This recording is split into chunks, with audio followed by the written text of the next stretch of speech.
You know her as one of the most trusted voices in Canadian sports broadcasting. She's a veteran anchor at Sportsnet, but behind that career is a very personal story about what happens when life shifts in a way that you really can't prepare for. Her first time on this podcast, Women in Media, it was a shift about motherhood. But now in her new book, When the Game Changes, Evanka Osmak opens up about losing her mom and navigating grief while still showing up professionally and personally for everyone in her life. And it's already a bestseller. So congrats and welcome back to the Women in Media podcast. How's it going? Thanks so much, Sarah. I'm doing really well. And two-time guest on your pod. I feel pretty special, I'm going to say. When you said I was talking about motherhood last time and then to be speaking about my mom this time is, I don't know. That's really interesting. Yeah. Was writing a book about this kind of thing harder than anything you've ever done on camera? Oh, for sure. Absolutely. This was, okay, well, it's a bit of a twofold answer, actually. I can say yes, absolutely, because I worked with the incredible Christina Rutherford on this project. She, without her, this book would not have come to print at all or come to life. And so the process was we would just have chats in person, over the phone, virtually. I would tell her stories. She would ask questions, very detailed questions. And we would go from there. And so reliving my childhood, that was super fun because it was, enjoyable to be a kid again. Totally. And I'm really lucky. I know that I was fortunate. I have an awesome family and a wonderful childhood. I had so many experiences and opportunities. And then when we got to the part of the book where we talking about my mom and her deterioration with ALS, that was horrible. It was awful. It was therapy. So I'm going through it. And so you don't really realize that, yes, I'm writing a book and I knew that in the back of my head, but you don't really think about, it's actually going to be public one day, or it's actually other people are going to read this. And so while that was difficult, now that it's at the bookstore and on print and people can read my life story, I'm like, oh God. Oh yeah. I'm just going to hold it up here. Just going to hold it up. At Indigo. And I know that I was going to be sent a copy of your book anyway, but I think it's really important to support people, especially venturing out on something like this for the first time, becoming a writer. A little Canadian stamp at Indigo, right? It must be pretty surreal. Like you had that experience walking into the bookstore and seeing it on the shelf. Yeah. And how did it feel? Well, I've only actually I went with my eldest son who's 9 and we went a couple weeks ago, not knowing if it was out yet, because it was actually before the launch date, which was April 7th. And we found it, and he was like, it's actually here. It's actually. And I'm kind of like, okay, 9-year-old, give me some credit here. But it was on the same table from Britney Spears. And I thought, I saw that too. Yes. Britney was right beside you. Go. Yes. I was like, me and Brit, we're just hanging out together on this Indigo table, which is pretty awesome. But then to see when I opened up the Globe and Mail and the Toronto Star this past weekend and that it was on the bestseller list, Sarah, I was in disbelief. It was again, getting back to this, it was so uncomfortable being vulnerable and totally opening up my life story. And why does anyone need to know this? And why does anyone care about this? Is it going to resonate with people? And really having to pump myself up to read it back, and then be okay with putting it out there. And now it made that list. And maybe it will never be on that list again, but it was on it. And so I can say that, and that could be on my bio for the rest of my life, which I'm shrieking, I'm blushing. I'm really proud. As you should be.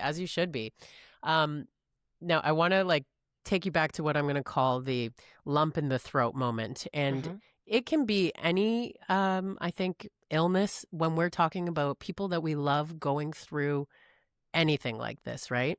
And unfortunately, I have been by a friend's side who lost her husband to ALS. And so I know way too much about this terrible, terrible disease. Awful. But, for me, this lump in the back of the throat moment, just 2 years ago this week, my dad was diagnosed with cancer. And we're all good. He actually just celebrated 2 years cancer-free. So everything's amazing. But that moment when you get the news, it's that's the moment when it becomes life before this moment and life after this moment. So tell me about that moment for you with your mom. Yeah. I'm sorry to hear that, but yes, but you got to think positively, right? With your Of course, father and your yes. family, you have to. You have to. It was a year, 2021, a full year of my mom not being herself. And, obviously my mom, Jeannie, was an incredible person to me. She was my everything. She was the glue in our family. And so when she was off, all of us were shifted. Things didn't seem okay. And so it was also COVID times, yeah, sure. COVID was 2020, but here in Toronto, like Ontario, it was still very prevalent and Couple around. years. There were still restrictions, right? So we had so many questions like, what's wrong with my mom? And the problem, again, during that time, we couldn't find answers. And it wasn't as easy as just going to the doctor, or we did do MRI and CT scan and all these things, and they came out fine. Nothing peculiar, at least in them, or a diagnosis. But we all knew, my dad, my sister, brother, and I, she's not right. She's not Jeannie. And it was an outsider, an outside voice who we all knew and trusted, who said something to me on the side. He said, I don't think Jeannie's okay. Have you, what do you think? And when someone on the outside of your family notices that, you're like, Stops you in your tracks. Right. 100%. So it was that full year, and we didn't get a diagnosis, which was so frustrating. We didn't get any answers, and we were like, what is wrong with her? And she couldn't even articulate that something was wrong, because her vocabulary had become so basic. Her expressions had become simple. Her words, like her vocabulary went from, she was such a strong, always articulate and speaking well, and meeting and talking to new people, and was able to, exactly say which was on her mind, and spoke freely. And then it was becoming, it's good, I'm good. And so basic that it was frustrating for all of us. And then we finally got the diagnosis in September of 21. And that was, as you said, lump in your throat. That was the punch to the gut. Just like, oh, ugh. Like what even is ALS? Because I didn't really know a lot about it. I had done, the ice bucket challenge years prior, and of course Lou Gehrig, right? Do you remember that? And to raise awareness and support and funds. Ironic with the baseball connection, just saying too. Like, kind of interesting, right? So it was just this, you try, of course you go to, the internet first, and like, what does this mean? What can we do? Can she get better? How long does she have? All of these things. And it became very clear that there was no reversing. Like there's no cure, and there's no coming back from it. It's only bad days from here on out, really. Yeah. Now that I'm thinking about it, when I had you on my podcast, you were probably just going through this, and you wouldn't have been ready to talk about it then. Probably. But yeah, it was a long time ago.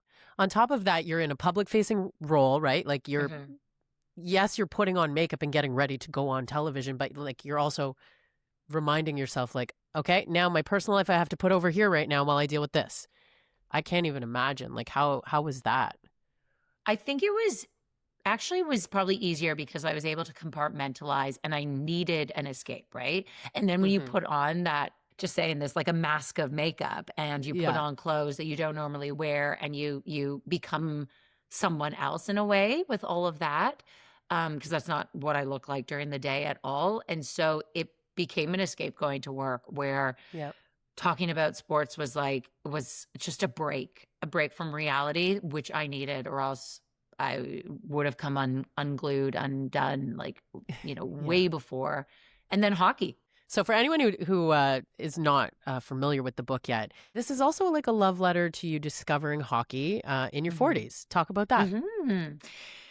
So When the Game Changes, yes, is a book where it was happening, where my mom was diagnosed with ALS, and I started playing hockey at the age of 41. And it was driven by my husband had always played, my eldest son was starting to play, and they loved it. And I thought, I have been talking about hockey and doing highlights of hockey and interviewing hockey players and watching so much hours and hours a day.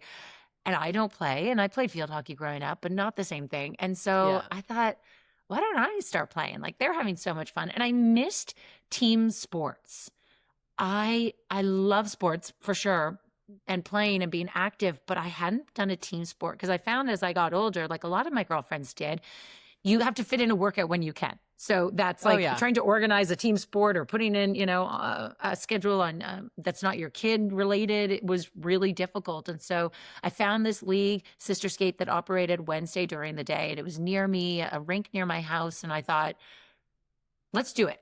And so the best thing you can do is put money down. And so then you're really committed, like, financially.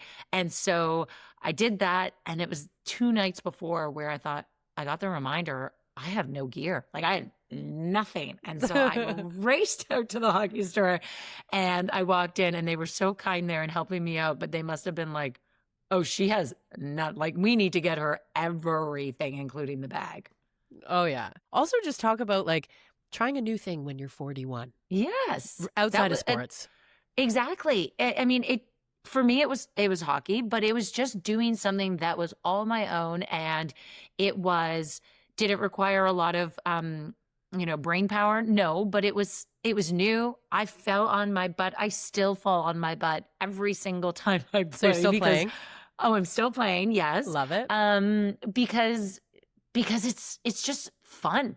And we all need more fun in our lives. Like, we teach our kids to try new things because you never know, it will stick, or just to get yourself out there, to meet new people, to expand your brain, expand your horizon. And so you really, like, your life becomes, or mine, I don't want to speak for everyone, but it becomes so filtered as you get older. Like, your priorities change, and usually it's family oriented or work, or it's like a hamster wheel. You're doing the same thing over and over. And I didn't want to continue like that. And so I thought, let's do something fun. And it was just, it was a good challenge. And I ended up, I think, surprising myself of how much I enjoyed it, and being around other women and being on a team sport. And, we're not collecting points. Like, this does not go towards a trophy at the end of the year. This is just every week it switches up and it's shinny. But you're working together with your teammates to score a goal, to win, to pass, and you encourage each other. And, like, isn't that more of what we need, working together as opposed to living this selfish life? Well, it's so funny to hear you talk about this. I'm just realizing how much I actually have in common with this. I joined a baseball team when I was 25, and I didn't play a single fucking sport growing up. Nothing. So I was like a dancer growing up, and I just never thought I could. I didn't have that in my brain. And so it was like a friend of someone at the radio station was like, come play with us, beer league baseball. It'll be fine, right? Yeah. I still play baseball now. I just turned 39. And it's like one of the best things I've done in my adult life. The team, again, like the team environment, meeting new people, having like an outlet. Like, if you're pissed at someone and you want to smack a ball hard, like, there's so many great things that have come out of being on this baseball team. I'm on a different team now than I would have been then. But, I learned a lot about myself, and, like, the subtitle of this book, Losing My Mom and Finding Myself. And that's what happens when you're faced with these life things. Like, and I'm going to say, like, you got caught in the sandwich generation, right? Like, you're raising your kids and then you're taking care of mom, right? Like, what do you do for yourself to keep yourself, showing up every day for all of that? And just we need to find that outlet of something, and it could be sport, it could be baseball or hockey, curling, or it could be art, or a book club, anything. Anything. But what are you doing for yourself that gives you pride, gives you a sense of just feeling good about what you're doing? I'm sure when you hit your first home run, or you made an awesome catch. Oh, I love you think that I've had a home run.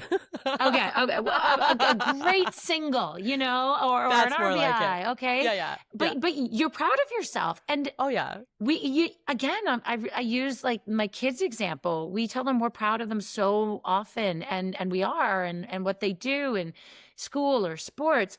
But we need to remind ourselves like we can do things that we're proud of too. And so hockey was that. And when I scored my first goal, oh my gosh, Sarah, like I called everybody. And then I went on air that night and I had the puck and I was showing it because I was like, this is something I did.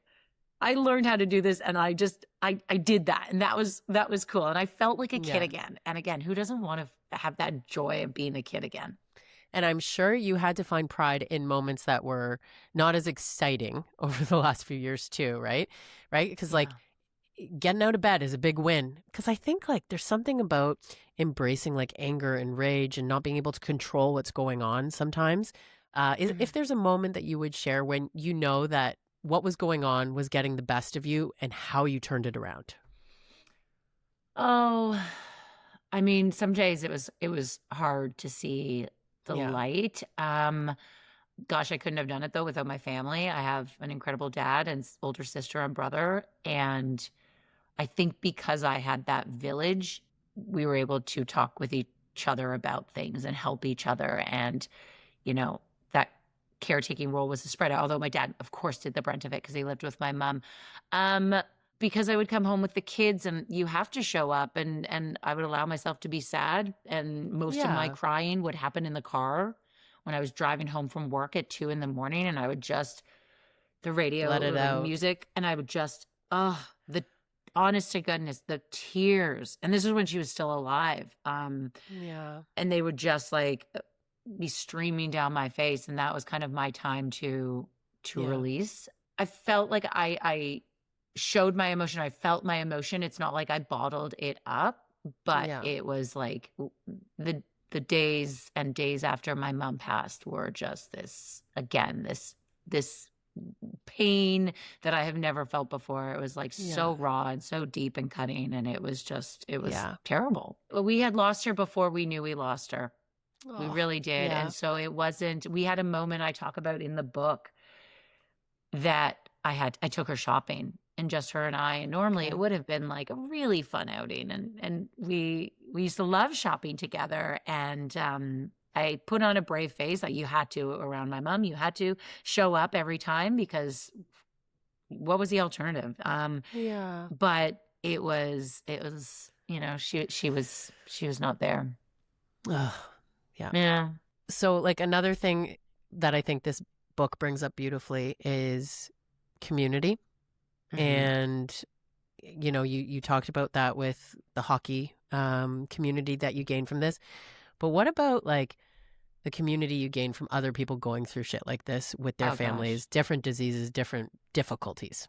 Yeah. 100%. I mean, grief changes everyone, right? It changes your priorities. It certainly changed mine. And I was fortunate, I guess I can say it that way. I don't know if that's the right way, but I had 2 girlfriends who had lost one of their parents. Both of them actually lost their dads.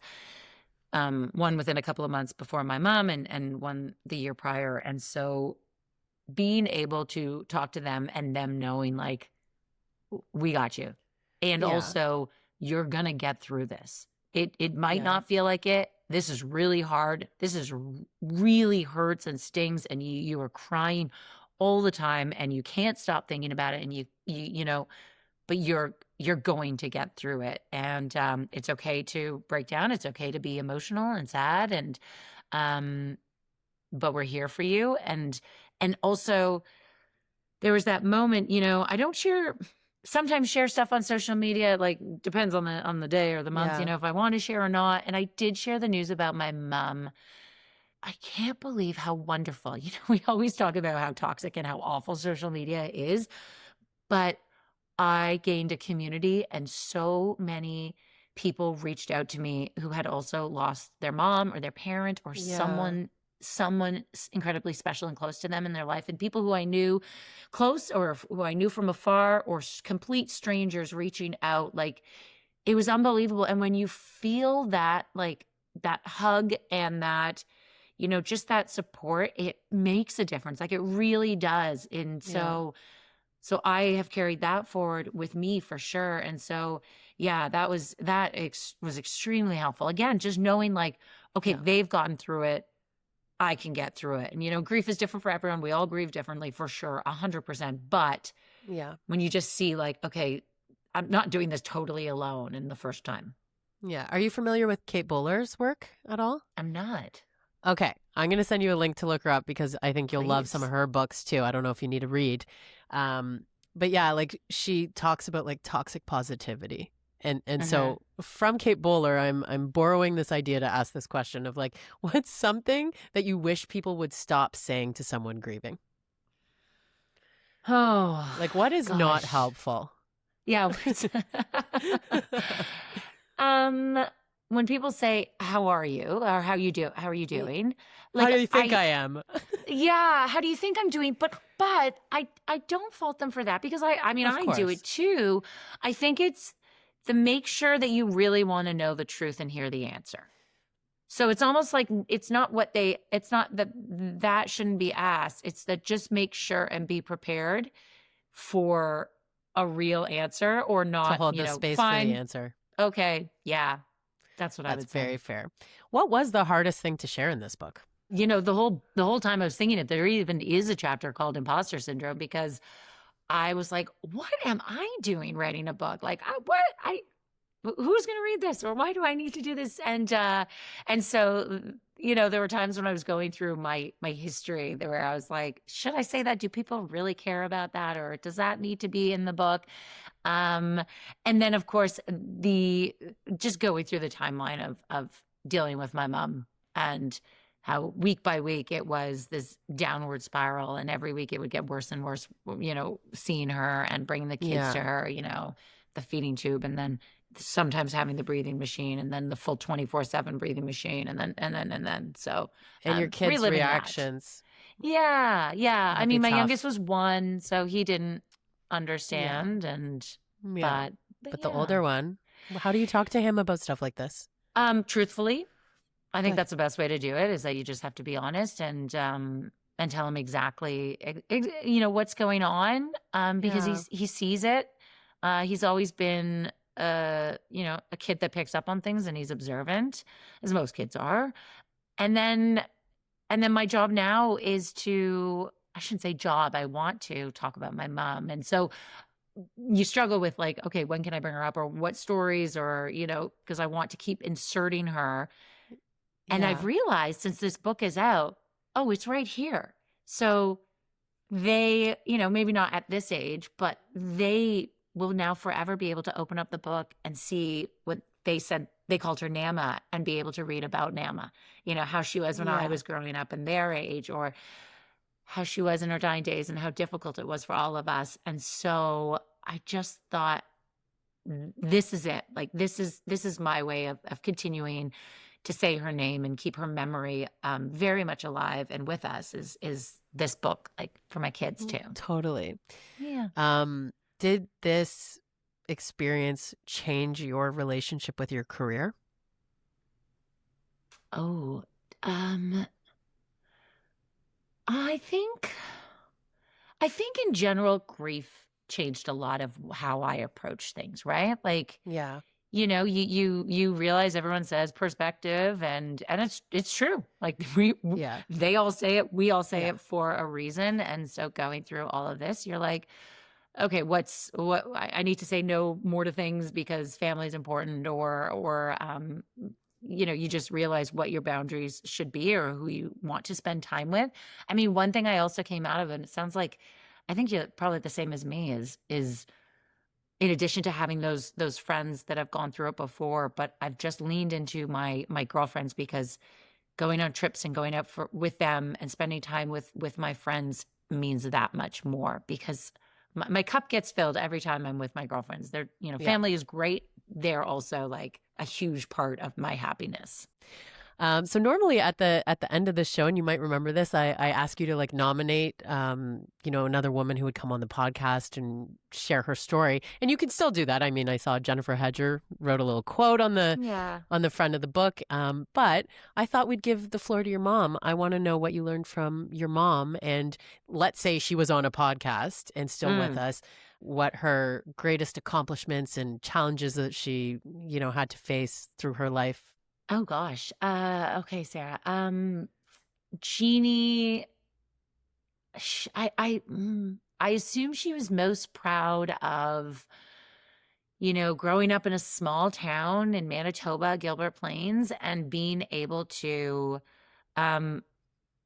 make it on her terms and her way, and raising all of us and keeping all of us together, and that we were a close-knit family. And I think you see that from the book. And I've had people even say that. They're like, wow, you had a really great childhood and family. Like, you guys were really close. And I think she'd be most proud of that. And Yeah, it was it because of together. her. Yeah, it was because of her for sure. So she was just like a really incredible person. And the best thing I would say is that I love when people tell me stories about her and I learn more about her that I didn't know, or are reminded of stories and things she Yeah. said and did that I may not have known about. And that's the biggest thing ever. Yeah. What's the biggest lesson learned from Jeannie? Biggest lesson, don't forget about myself. Don't lose myself in the family, in the race, and all that stuff, and still be true to myself, which I think I'm doing okay with that. Yes, you are. So the book is called When the Game Changes, Losing My Mom and Finding Myself. Evanka Osmak, it's been so nice talking to you again, and congrats on the book. Thank you so much. I should also tell you that I've selected this book this month for Jan Arden's book bag, which is her podcast book club. We're reading your book together. Way. Yes. That is awesome. Wait, I'm so honored. We're working on getting you on Jan's podcast. Maybe you'll come to our monthly Zoom where our listeners come and chat about the book. I would love to. Absolutely. Count me in. Tell me when, and I will show up.